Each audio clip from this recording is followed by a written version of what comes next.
અધ્યાય 29 શ્રી નારાયણ કહે છે, નારદ, હવે હું તને પુરુષોત્તમ માસના વ્રતમાં બપોરે શું કરું તે કહીશ. બપોરે પંચમહાયજ્ઞો કરવા, અન્નનું દાન કરવું, અતિથિ જમાડવું, ગાય, કાગડા, કૂતરાને ખવડાવવું, પૂર્વ તરફ બેસી ભોજન કરવું, પછી થાળીના આસપાસ હાથથી પાણી રેડી ચોખાની 3 ઢગલી કરવી અને ભગવાનનું ભજન સાંભળવું.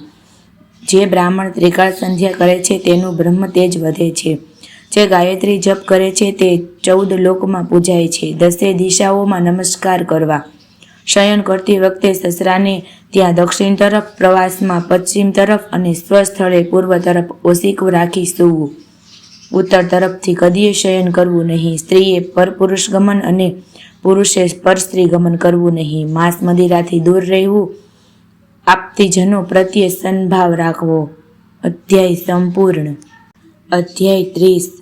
સૂત પુરાણીએ કહ્યું, હે મુનિઓ, પાર્વતીજીએ આ વ્રત એકવાર કરેલું ત્યારે શંકર ભગવાને પૂછ્યું કે, હે નાથ, વ્રતને અંતે કયું દાન કરવું? તો શંકર ભગવાને કહ્યું કે બ્રહ્માંડ જેવો ગોળ આકારનો ડાબલાનું દાન જ સર્વશ્રેષ્ઠ છે, અથવા કાસાના સંપુટકમાં 30 પુડલા ભરી તેને નાડાછેડી વીંટીને દાનમાં આપવું. આ સંપુટકનું બ્રાહ્મણને દાન કરવું. બ્રહ્માંડનું દાન પુરુષોત્તમ માસના વ્રત, નિયમ, તપ અને કથા શ્રવણનો લાભ જતો કરવો નહીં.